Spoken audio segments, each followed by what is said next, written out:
1. Welcome to a special edition of the Author's Corner with H.D. Campbell. As always, I'm your host, H.D. Campbell.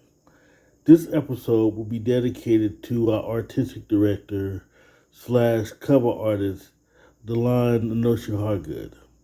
She was a valued mother, friend, daughter, sister, cousin, and just a good person to everybody who's known her. I've never personally have known her to not have anybody love something about her. She was just so special. She was so special to us. She was so special to her family. And this whole episode will be discussing a lot of things about her. First, I want to start off with saying there are no commercial interruptions. We're just going to go straight into the interviews and just fun facts about Shania Anoshi. I want to start off with an interview with Glenda Hagood and Majesti Polite, which is her sister and her daughter. And we just have a wonderful chat about who she was, what type of person she was, who she was to everyone. Um, and like I was speaking to Majesty during the interview, one of our last conversations was when she dropped her daughter off to college, and she was just so proud of her daughter. There are a few times where we have to stop and embrace life because you never know when life can be taken away from us. So, without further ado, here's the interview with Glenda Hagood and Majesty Polite.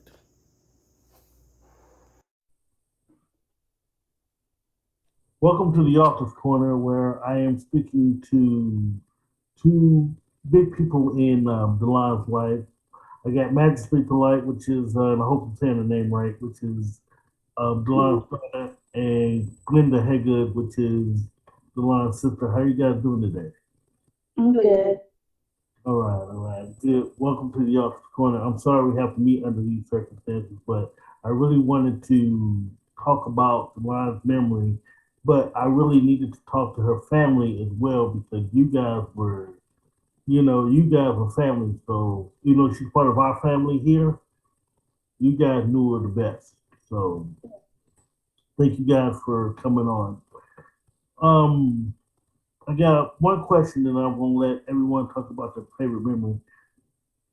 At what point did it hit you guys that the line wasn't going to be a part of our lives?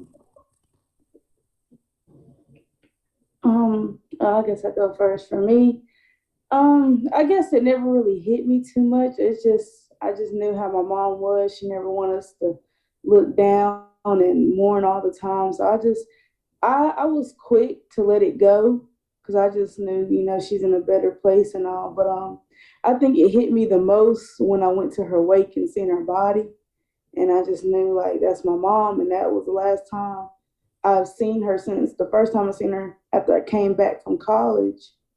But really, I guess I never really got that moment to really process it. And what Well, about for me, I didn't expect that at all. Not in a million years. When it's still hard to process this. The morning that I was called was the morning that I realized that I wasn't going to see my sister anymore. So that was it for me. That was the day. well, I'll tell you this. For me, your cousin Charmaine inboxed me and asked me have I saw her inbox, and I have very my inbox has a mind of its own, so I didn't get a chance to get it until right after we spoke. And she says that, and she told me what happened, Mhm. and I guess it hit me the same way it hit you guys. It's like, hey, I can't believe this. No, please. If this is some sick joke, please tell me this is some sick joke. But seriously, this can't be going on. So I truly understand. So it's been months. How you guys doing today? I'm good. Okay. I want to go. I don't want to just talk about the bad things. What are some of the good points that you both spoke? What were some of the best points that you missed about or that you loved about the line? Majesty. Um, I don't know. I guess her being my mama, you would expect me being 18 years old. I have 18 years of just having fun with her, but it's just, she was busy in life, with her doing her books and everything. And when she was working, I didn't really see her too much. I was always in daycare and everything. But my mom, I don't know. It's just, I guess my mom was just always there. Like I didn't have friends growing up, and I mean, I really still don't. But my mom was always telling me, like, I am your friend and you only need me. And I believe that. I was just like, if my mama said no to this, then I have to go with what my mom says. Like, I just felt like when it came to my mom, like, everything she said goes and whatever she said stay will stay. If my mom told me she was fine, even if she was sick for the longest, I believed it because she said it. That's what she said. But, you know, I had good memories with my mom. I do know I did put her through a lot growing up and everything, but she always kept faith in me and allowed me to grow up. I Linda? think some of the fun parts of Shawnee for me was the fact that she'll tell you what you don't want to hear. Um, Another thing about her is her love for the color purple. She liked purple so much until she decided to paint her front door purple of her house. She loved purple so much, I actually thought she was going to actually paint Majesty purple for a while because of her love of purple. She loved people. She was really, really great with people. Um, Her love for her work. She was just an all out great person. I mean, there's nothing that I can't say about her that's not a wonderful thing. One thing that I loved about her personally is the fact that, and I've been thinking about this for days.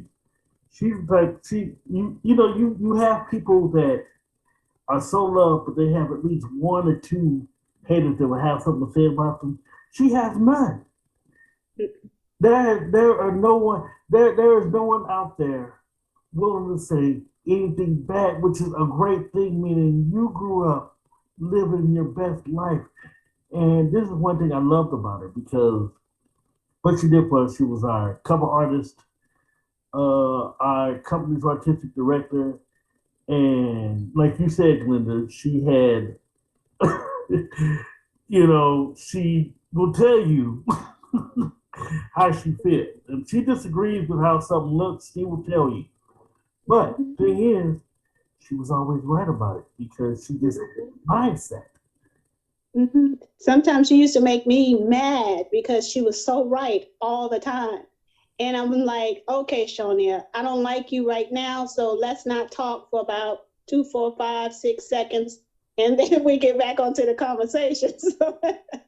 So yeah, she was on it all the time. She was on it. So I want to talk about relationships for a second. And I can start with you, Glenda. How was the sister relationship with you guys growing up up to now? Um, Her and I is all we knew, as far as best friends outside of sister, my confidant. Um, she was my journal. Um, for the only time we never talked every day, 2 or 3 times a day, was when she was in the military for 8 years. Other than that, I spoke to her every single day. On my way to work, throughout the day, we're texting. On my way from work, if she didn't have any clients. Um, so, as far as the relationship, we were two peas in a pod. When you saw her, you saw me. Um, growing up, same thing. I was growing up her protector. In our older years, she was my protector. Um, we were 11 months apart. So we were like twins. There were times where we could be meeting up with each other and we have on the same colors. There were times we could finish each other's sentences. So when it comes to a sister, she was more than just that. She was my everything. I like that. Majesti, how the mother-daughter relationship, how was that for you two? For me, now my mom would always tell me stories like when I was first born. Whenever I looked at her, I would cry. But when it came to my dad, I was always smiling. And from that day, she knew I was always gonna be a daddy's girl. And further on, like she would tell me a lot of things. Like I was always trying to fight on her and everything. uh, I know growing up, being a teenager, I did a lot of teenager things. But at the end of the day, my mom was always there to. She was always the first person there to like defend me. Whenever something happened at school, us being 10 minutes away from the school, she was there in 3 minutes. Whenever in the office, people would like. I think with her doing Reiki and everything, she knew a lot, and people really underestimated her. So being in school, when she'll tell them her point of view of what happened, they check cameras, and that's what happened. They look at her like, "How in the world did you know that?" And I just look at them like, that's my mom. Like, why wouldn't she know it?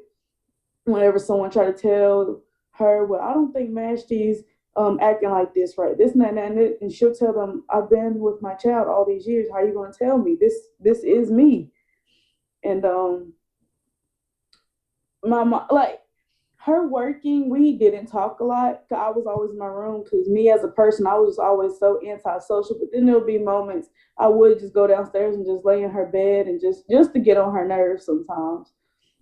But I was really close with my mom. I was with her every single day of the week, and I only came to my dad every other week.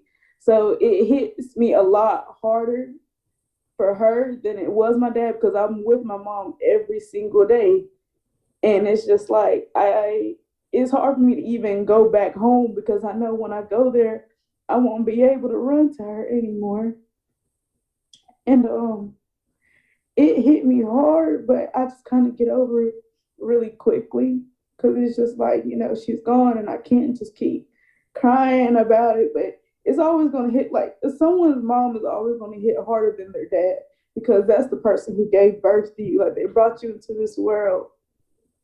And I just know like she won't be back. And I see her in my dreams a lot. We talk a lot in my dreams. And I just feel like that's my only time I will ever get to see her again. But after every dream, I don't cry and I don't get scared. Like those are the times when I want to see her the most. I try to sleep a lot so I am able to talk to her more because I just know like she's still here. Even though I can't see her, she can still see me.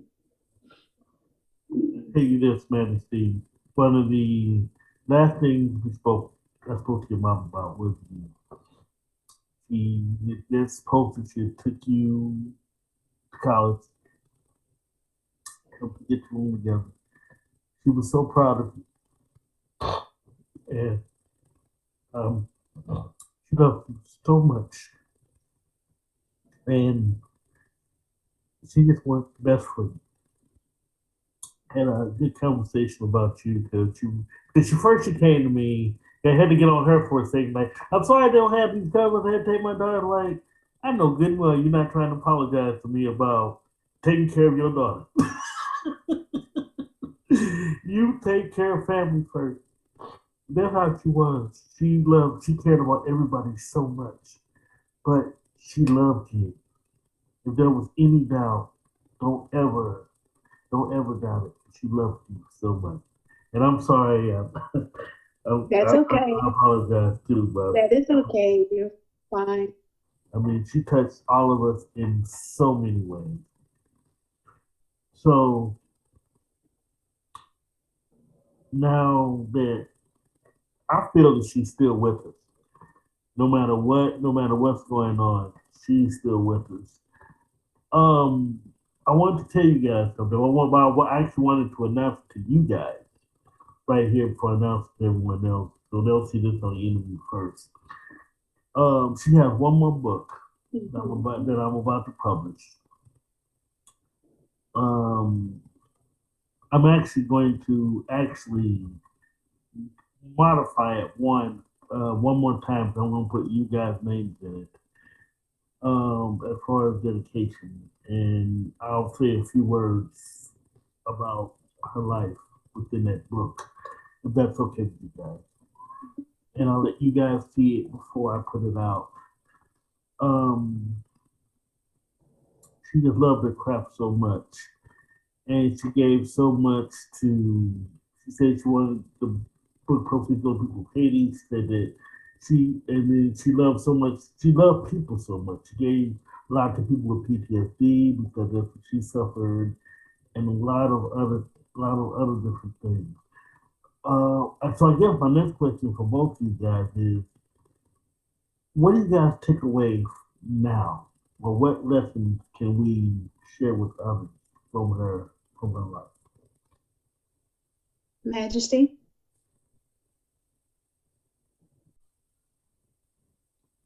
Um, well, whew, I used to tell my mom all the time. I used to just tell her little simple stuff that happened at school, and I used to just be like, "Oh, you just about to turn into a lecture now." And I learned a lot from her. It's just I can't really think. It's just really just life. Just living life was just a lesson to me. She just wanted me to live it to the fullest and just be like, don't let anyone tell you what you can and cannot do, and just to be me. That's what I really learned the most from my mom.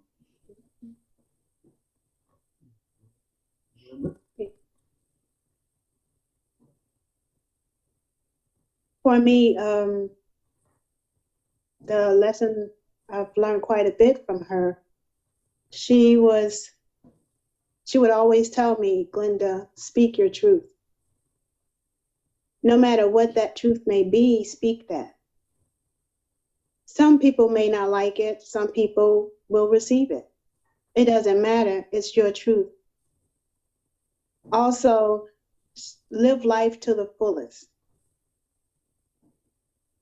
Don't worry about what other people have to say, what others do. You live your life to the fullest.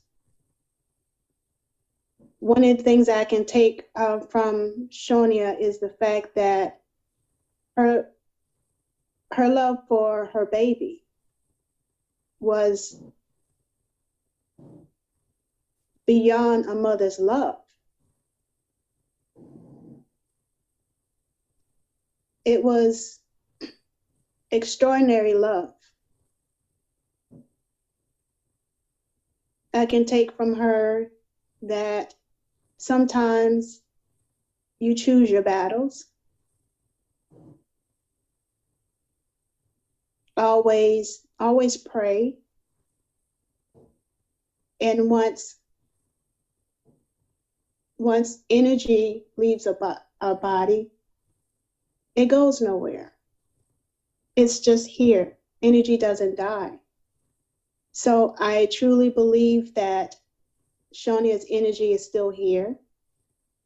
I do believe that based off of just the things that she's shown me in her life and a lot of the experiences that we've had, that she's still here.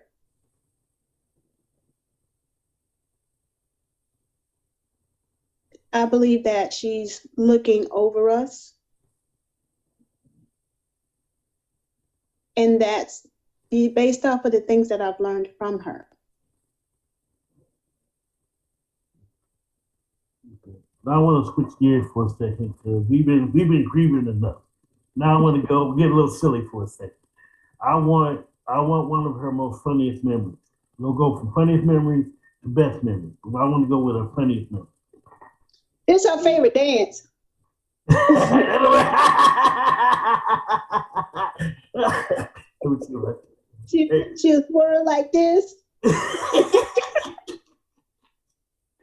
I would have paid money to see. I never seen. I would love to have paid money to see that. Well, we have videos on Facebook where she's done this. Oh, don't say that because I will find it and put it on the special. Don't say that. Don't tell me that. That is awesome. That is awesome. Majesty, do you have any silly memories? With my mom, I don't know. I used to always think she was a serious person, but she would have her moments. A certain song came on the radio. I know a lot growing up, especially when I had friends over. I think my parents liked to try and embarrass me.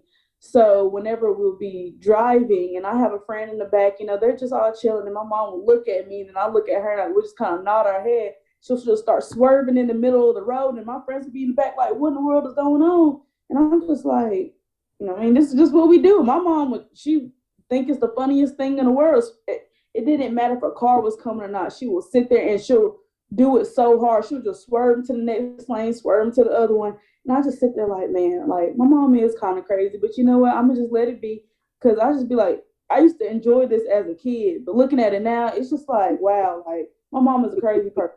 But I mean, all I can do is just go along with it because if we die, we're gonna die together. So Right. I love that. I love that. Um, yeah, like you said, she was always pretty serious, but she would have her silly sides every now and then. And I loved it when she showed that. Um, I want to share what are some of the best memories that you have? I'll start with you this time, Nancy. What are some of the best memories? hmm, just being able just to be near her was always the best memories. I know I would have times where she'd just be sitting in the kitchen. She always had that look, and it's like the look she had, you would think she's mad. And I just go in there and be like, "Hey, mama." She'd be like, she'd just look at me. I'd be like, "Never mind." She'd be like, "No, what's wrong?" I just be like, you just look like you were mad. Like I didn't even want to say nothing to you because I already knew the answer was gonna be no. She was like, "No, I'm fine." And then after that, I'll just be walking up to the stairs, and she'd just come running up behind me. She'd just start trying to tickle me. I'd just be like, "Oh no, you got too much chip. You got to go on, mom. Okay." And then it just made me mad because it's just like you just had this mad look on your face, and now you just want to be all up on me. And then I was like, I don't even want to be bothered anymore. But then I'll just go and start playing with her, and then she'll just start blaming it on her neck or her back. She'll be like, "Oh, Mash, you gotta stop. You gotta stop." Then she'll just come right back after me, and I just be like, I can't even play with you anymore. Yeah. Oh, You remember that time she did the cinnamon challenge?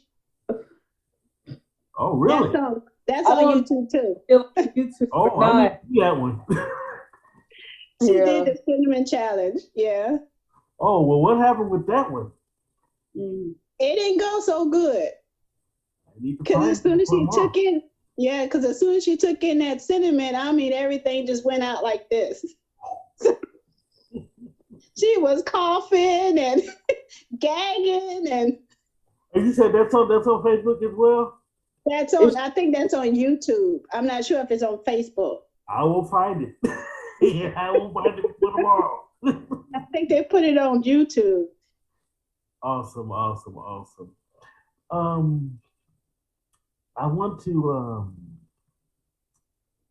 I don't want to end this interview with us crying or grieving. I really want us to end this on a beautiful note. So I want to give you each the final word. Any words you want to say to Shania or anything you want to say about anything to this matter?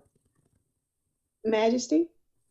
I guess for my mom, it's just that I love you because I know for my parents, I never really said it to them a lot. Like they would say it to me, but for me to tell someone I love them, it just felt weird saying it to my parents because I just thought, you're my parents. I hope you know that I do care because I'm your daughter and I've always been with y'all. But I feel like I never told her that I loved her enough just because of how I felt saying it. But now I do love my mom more than anything in the world.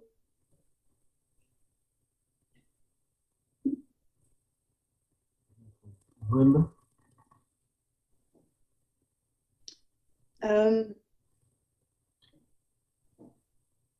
I can make her a promise that, and it's a promise that I've given her before, that her legacy will live on.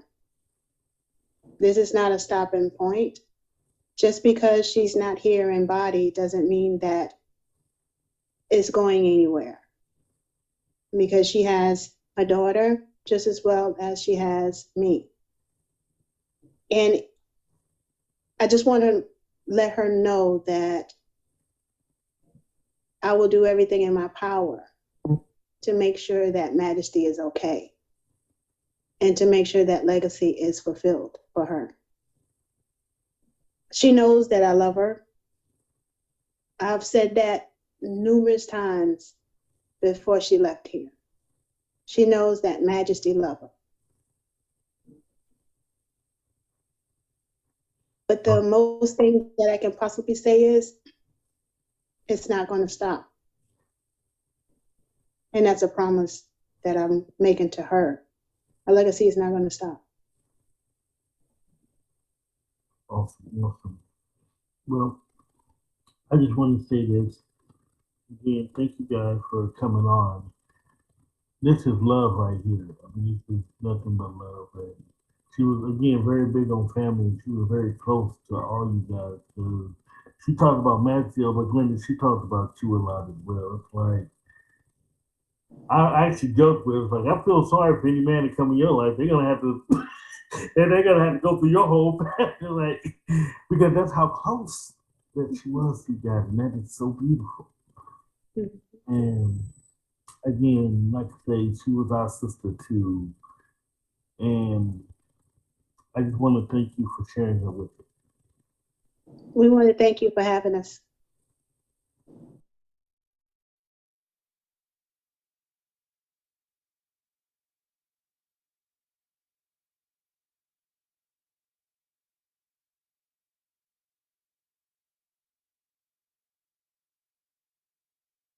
Stay tuned later, toward the end of the show, in which I'll have an announcement about the publishing of Witch Film, which is her newest book, which will be released soon, and the proceeds of that will be going to the people of Haiti. So stay tuned, and I'll make an announcement out there toward the end of the show. Next, we have an interview, a classic interview with Delon, where she talks about what she what she did, her life, her love for family, what she did for us. It was just a fun interview, and without further words, here it is. Welcome to the Office Corner. I hope everything turned. I hope your week was good. How was your week? It was good. It was busy. A lot of clients with all of this coronavirus shutdown and stuff. A lot of people wanting to talk and just it has been busy. Oh, trust me, it's not even just coronavirus; it's the mental implications of the coronavirus as well. A lot of people are Very, working. very much so. Kids, people are at home and it's been different and a lot of times they're not used to being with their kids all day long. And so now they're having to de-stress and stuff like that. But that's what we're here for. And that's what I'm talking about. Like I say, anytime you get on and talk to someone and get some clarity, get some understanding, that's awesome. That's right. Exactly right. So I'm going to start at the beginning. Actually, I'm going to start exactly what we're talking about now. Your life coach. Explain to me about how your life coaching works.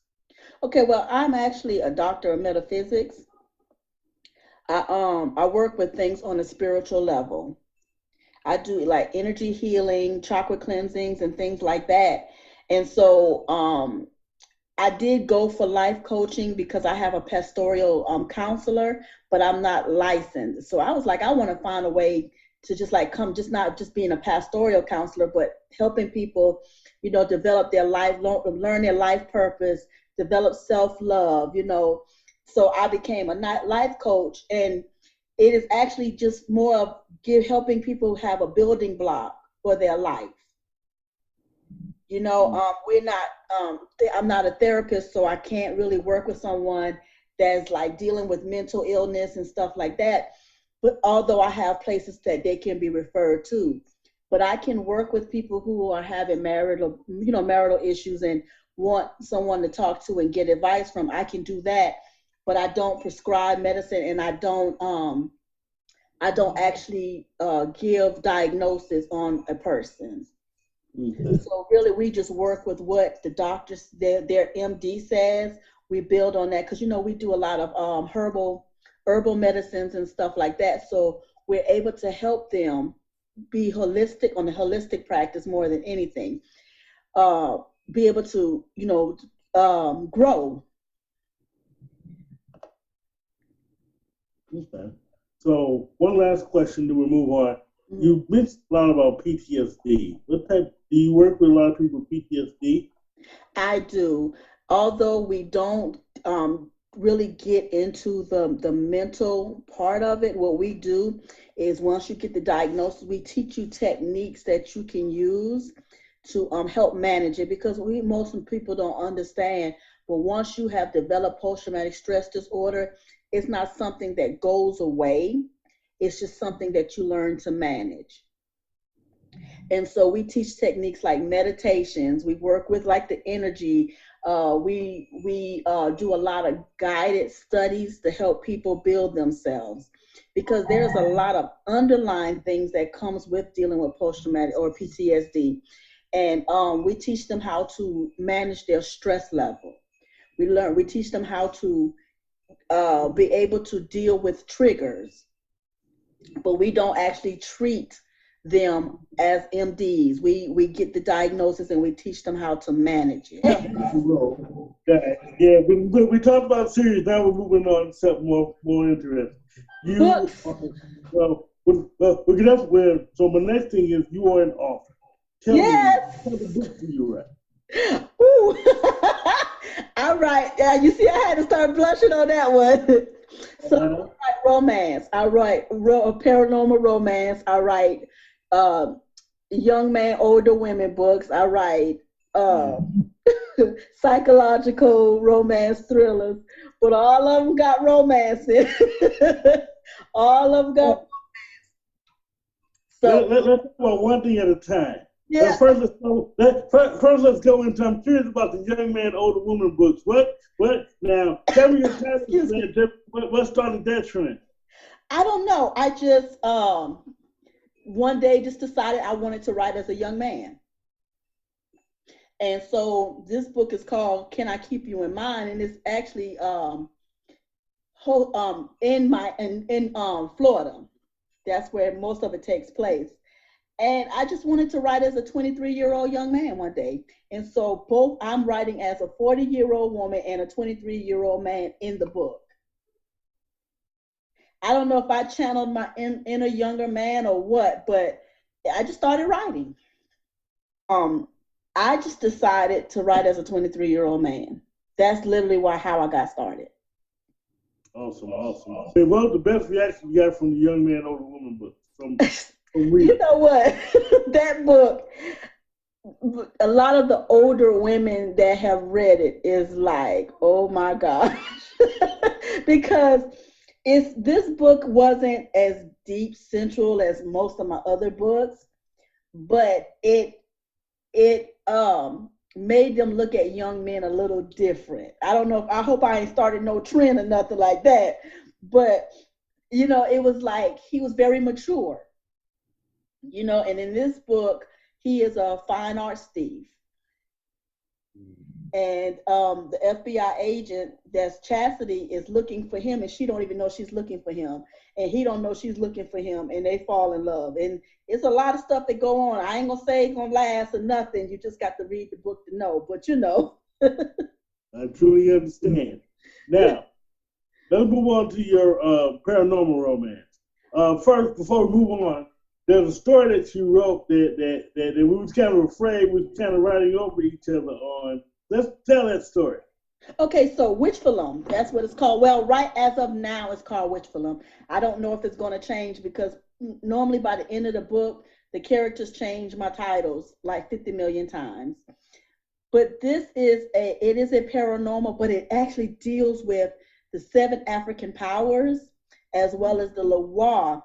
And I don't know how it came up. It also deals with fallen angels and witches. And fallen angels made it with the witches, and so it tells this story kind of like how the Bible talks about the sons of God sleeping with the daughters of man. Well, it kind of tells you what that exactly what that meant and what it created. And so witch Philum is like, kind of like Nephilims, but they're witches. And so it's like they have all of the powers of witches and all of the powers of angels, and they wreaking havoc. Mm-hmm. And so you have two, this is a love story. So you have two paranormal investigators that are married, and there is literally like these witches were able to get into their heads, Mm. and they're wreaking havoc in their minds. And so I don't want to go into too much, but they have to save one another while saving themselves. Mm. Yeah, I like that. So Yeah. what are some of your other titles? I got one that's called Soulmates now. That's my very first book, and that's the one when I got started. I was queened by other authors as the queen of lit porn. And it's not porn, but it's really good. Like, I don't believe that's porn. I just think it's really, really good. And so that's the book that started my writing career. um I just started writing it as a short story, and people would read it and they was like, you need to add more, you need to add more. So I just waited, and then the character started telling me what more to write. And I don't write like full novels. I guess I do novellas or novelettes. Mm-hmm. They don't really go over 40 to 50,000 words, because I can't even read a book that long, so I don't write books that long. Right. And so that was the first one. And then a little later on in the years, number two came out because they wanted to finish their story. And I don't know if there's going to be a number three, but it sounded like they're screaming in my ears. And I'm like, okay, so we're gonna see what comes up. And then I have Gemini Breed. That is a paranormal about Haitian vampires. Mm. And it's a totally different concept than what you would believe. And the book literally is centered around the Bible scripture that love covers a multitude of sins. And so what you think is not really what you know. And so that's what that book teaches you. Like, we look at sometimes, and I am, I'm pro black, and I look at it like I have to show that our people are not as bad as you think. And so it made it like, the things that you think are scary really isn't what's scary. But the things you think are beautiful really ain't so beautiful. Right. And so that's where that concept came from. It has a lot of Creole in it. And so, people, they'll have to be, I explain what the words are saying, but I wanted to tailor it to having the language or the dialect of Haiti so that people that are Haitian can read it. And like one of the complaints that I did get was, well, it has too much of a different language in it. And I told them, well, that's uncomfortable sometimes, but we have to realize we're not the only ones on this earth. And so even though you're not comfortable with the words, there are people who know the words. And so I tailored it for everyone. Right. Okay. So what inspires all the vampires and the supernatural and the gods and everything? What brings those out? I'm just cuckoo. I don't know. It's so I think I have like another person. Well, I have several personalities according to most of my friends and stuff. So when you see my books, most likely I'm writing from different personalities. So this particular personality loves vampires. and werewolves. And honestly, I don't really watch television unless it's something dealing with paranormal. Mm, I don't watch normal television. I understand that. Trust me, I do understand that. You kind of draw what you're inspired by. So there's nothing wrong with that. Exactly right. Exactly right. And that's what I think that's what inspires me to write, because to me the real world is what's scary. Yes, most definitely. I don't want to be in the real world. You know, the real world is depressing, and it's angry, and it's mean. And Hmm. I can write my shifters, like I have one called Her Shifter's Future, and I can write my characters to be as good or as bad as I want them to be, but they still can be shifters. You know, they can still have a whole lot of love, but you make them mad and they can rip your throat out. You know, it's just whatever you choose to happen. Right. It's your world. You control your world. Exactly. I rather be in that world than in this world sometimes. Now, my next question is, and I actually asked another author this question because it seems like we're all on the same wavelength. Does your characters dictate your story sometimes? Can you have like a way you write your story, and then your characters are sort of in your head, in your ear, and arguing with you? How does your characters dictate your story? They dictate it 100%. And this is something that I told someone, and they thought I was kind of crazy when I said this, but I told them there's no such thing as writer's block. When you think you're experiencing writer's block, really what's happening is your characters doesn't have anything to say. And so you have to just give them time to make up the next part of the story instead of forcing them. So like I have a book that I've been working on with them, and they change the story like crazy. And if I try to push the story, they like, okay, well, we ain't talking about nothing. You know, and I'll sit there for weeks and weeks like, okay, I surrender. Whatever you tell me to write, we're gonna write it. And so you have to be a little bit crazy to be an author. So you have to be able to hear those inner voices and let them speak to you, especially when you're writing fiction. Nonfiction is a totally different concept. But when you're writing fiction, you have to allow yourself to hear voices. I mean, it sounds really weird to say it that way, but you do. You have to allow yourself to hear Yeah, voices. it's definitely true. You have to hear voices. Mhm. You gotta let those voices speak to you. Yes. You're gonna get that book written. And I don't know about you, but if I'm writing a story and I'm writing it one way and my character's nagging, no, don't do it that way, do it this way. They want to take another turn. I have to go that turn, or my story's not gonna work. Hmm. So I have to where Exactly. my hmm? Exactly right. So just do what they say do, and you're good. Oh yeah, most definitely. So what would I say one of your biggest weaknesses as a writer would be? One of my big, oh my gosh, concentration. I am like Dory on Finding Nemo. Oh. Yes, I always see a thing. It's, I don't know. When I'm writing, I always see a thing that I could be doing. And I deal with OCD. And so I can be writing and mopping and texting and talking all at the same time. Oh, so you're And like you're multitasker. I see what's going on. Yes. true, but the writing normally gets pushed to the side because I see a whole lot of other things I could be doing. So I am Dory of the writing world. I always see a thing.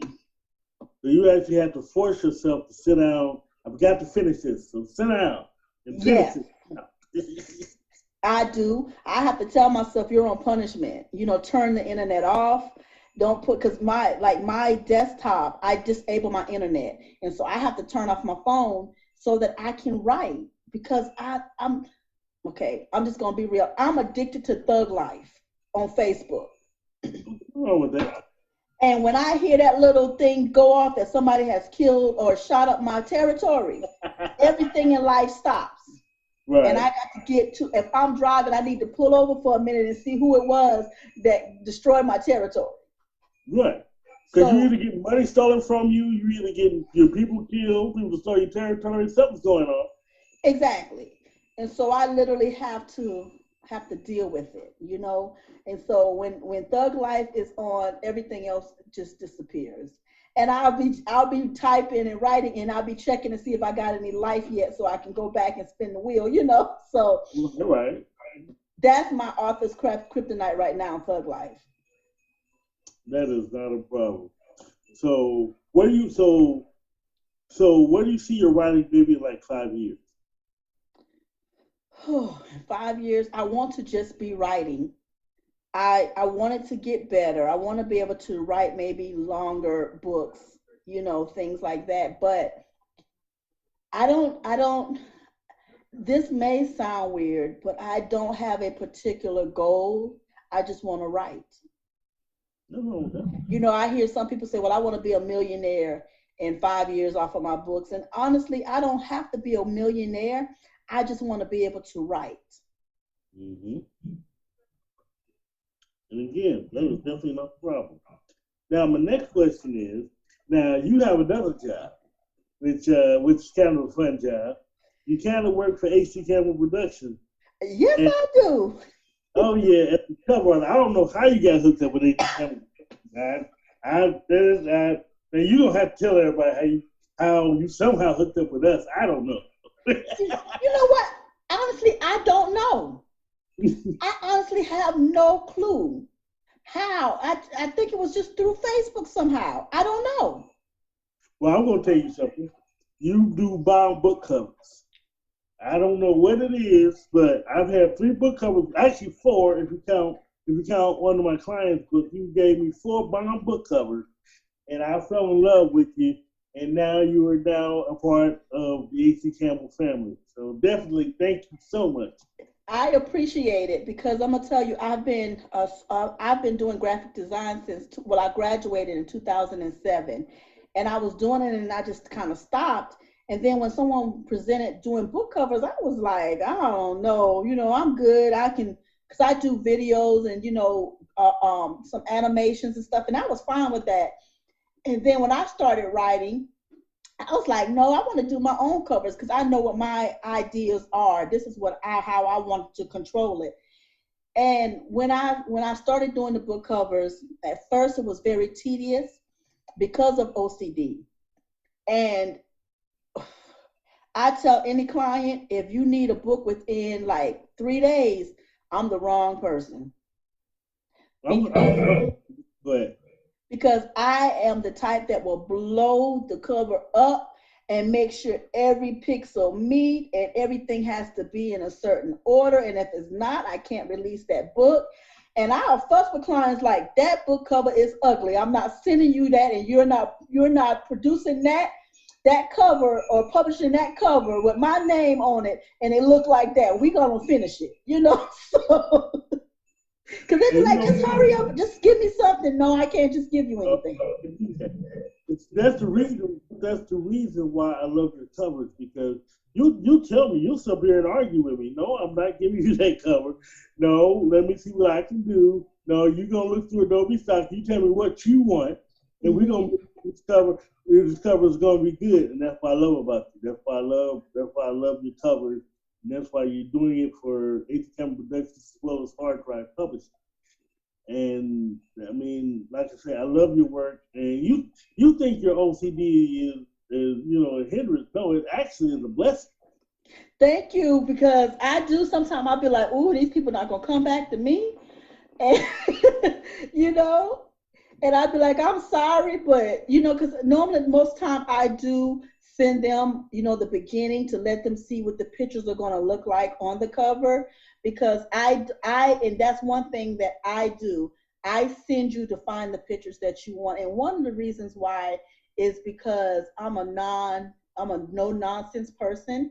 And so if you come to me for something, I'm gonna give you what you want. And so to stop the process from getting really tedious, I send you to find what you like. And then I work with what you like instead of me doing it. Then you go, oh no, I think I want another this, or let's just knock it out the first time. Go find what you Yeah. like, give me the number, I'm gonna plug it in, and we're gonna roll with that. You know. You done it with me a couple times, especially one of my clients. So it's like you have done. I mean, you do it all the time. So I don't even. I've never had a bad cover from you. You never actually let me accept a bad cover. So that's what I love about you here, the organization. So, and also too, another thing too, you introduced us to a new music guy, which you'll be hearing music from soon. And basically, you just opened a new way to production. Tell us a little bit about So Break Bread Production is actually owned by Chad Terrell Martin. I call him Chad. I call him CT. And he graduated from Full Sail University in Florida, and he developed this company, and he called himself Chiggy. And so, but his beats are great. Like you tell him what you need, and you just kind of give him a brief synopsis of what you want, and he makes the beat, and he literally makes them by hand. He has this beat machine. I be seeing him over there, and you can't hear it, but I'm hearing this tapping, and I'm like, that's just a bunch of that. noise, you know. But then when it comes out, you're like, where that drum beat come? And you're like, well, how you made that drum beat? And so he's a very talented young man, Mm. and he's doing his thing. He cares about the music. It's not just about putting out music, it's about putting out quality music that people will love years and years down the road. And you've heard his one beat to your book. That was a hot beat. Now I ain't gonna lie, that was a hot beat. HD Campbell Productions.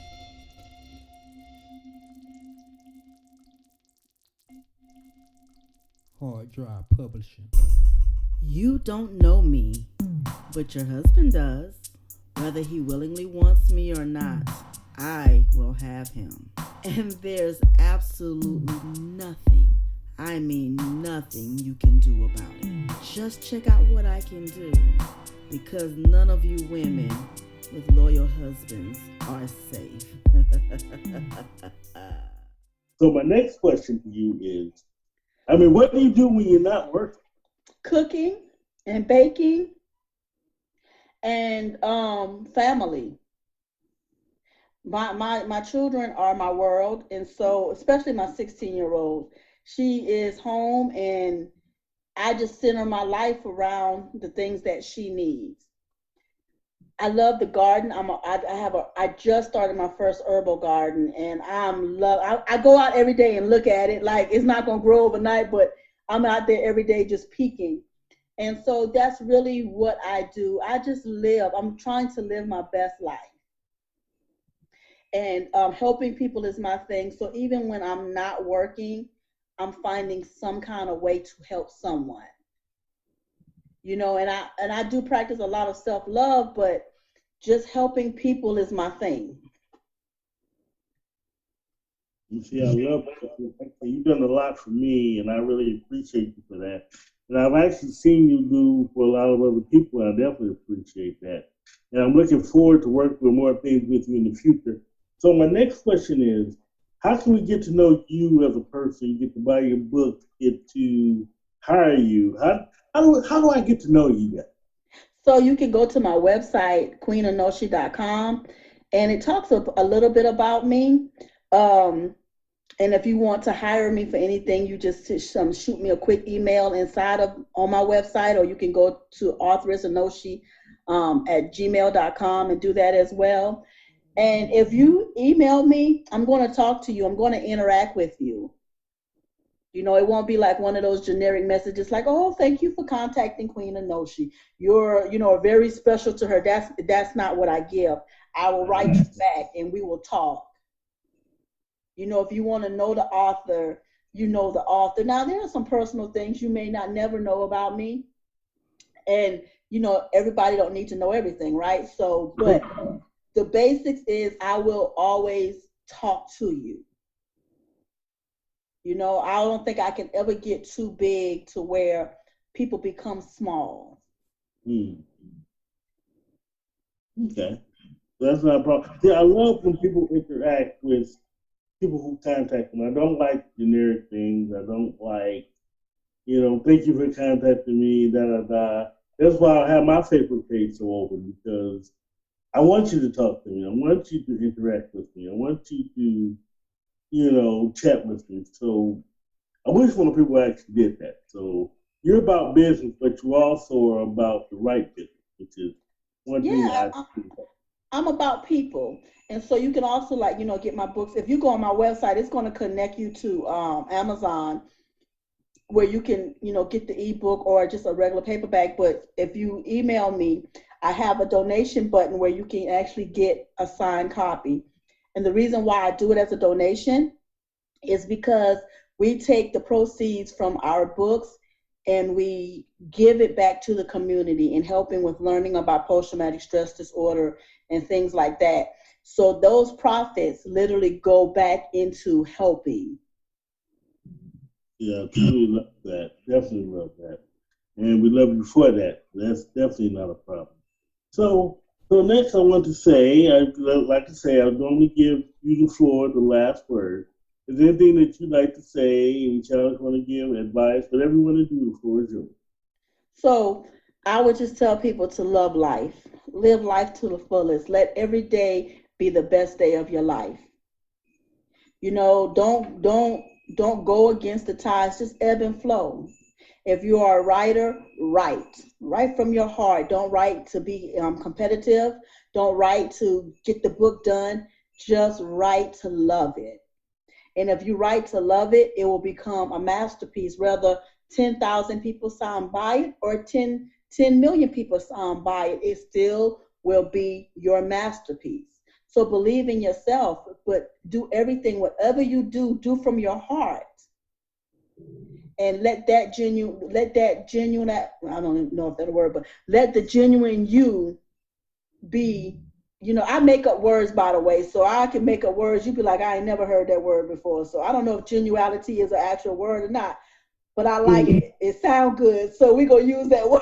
We're authors. We can make up words. So authors can Yeah, make up whatever we can word make you up words. And so also, before, if you want any beats done, you can actually contact Chad Martin at chiggymartin@gmail.com, and he'll send you samples of his music so that you can kind of hear what he does, and he give you rates and everything on making your music and everything. Once he make it, it is yours. You won't hear it on anybody else's stuff.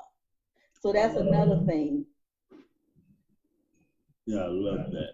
So thank you so much for talking to me. I hope, and also to one last quick question.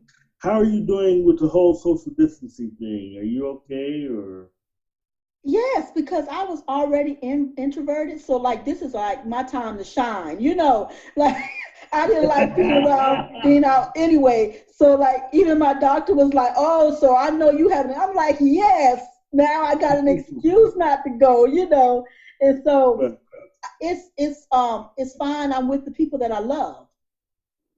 So if you're with the people that you love and the people that you trust, there's no such thing as social distancing because you Okay. have everything you need within your home, and that's all that matters.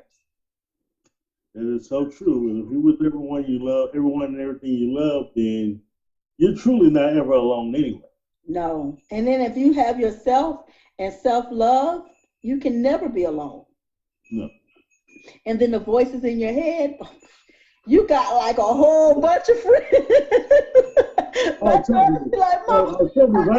If I just kind of tell, I'm never alone. Most definitely. Mama, my daughter be like, Mama, who you talking to?" Yep. I'm good enough. I'll change my voice a little bit and talk in third person and all that good stuff. So, but that's what I But would just tell anybody. Just love. Just love is everything. And if you love what you do and you love other people, want to can't go make the wrong. announcement that the Lawn book, which will be published on October 26th, close to the Halloween. Since it's paranormal and it's a beautiful read, it's like, again, yes, paranormal investigators fall in love. You've got. I edited this book. I've looked over this book. I proofread this book. This is an awesome book. Um, it only difference is it's gonna have a couple extra excerpts from me, as well as a special dedication to Glenda Hagood, Majesti Polite, and the entire family. I mean, she has left a great legacy that I'm proud to be a part of. Lula Carter and I, Lula is my CEO of my company, and it was the three of us. We were like the Three Musketeers. It was like Lula ran one end and Delon ran the other end. It was like a big trifecta. And when I told Lula about it, she was she was just like I was, in shock, hoping this was some type of sick joke. But in the end, God called her home. That's the best I can say. So the book will be out October 26th. This is the portion of the show where I give my 2 cents. Where I usually give author advice, writer advice, things like that. But I want to give you a special piece of advice before we say goodbye. I'm not disclosing how she passed away, because I don't want to turn this into any big political thing, anything like that. But we have to learn to take care of each other while we're here.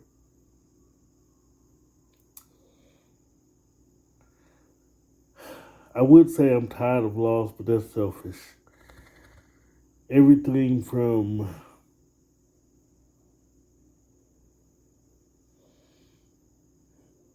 when God calls you home, God calls you home. But while we're here, we have to learn to be good to each other. But when people are called home, we have to learn that the legacy that they leave behind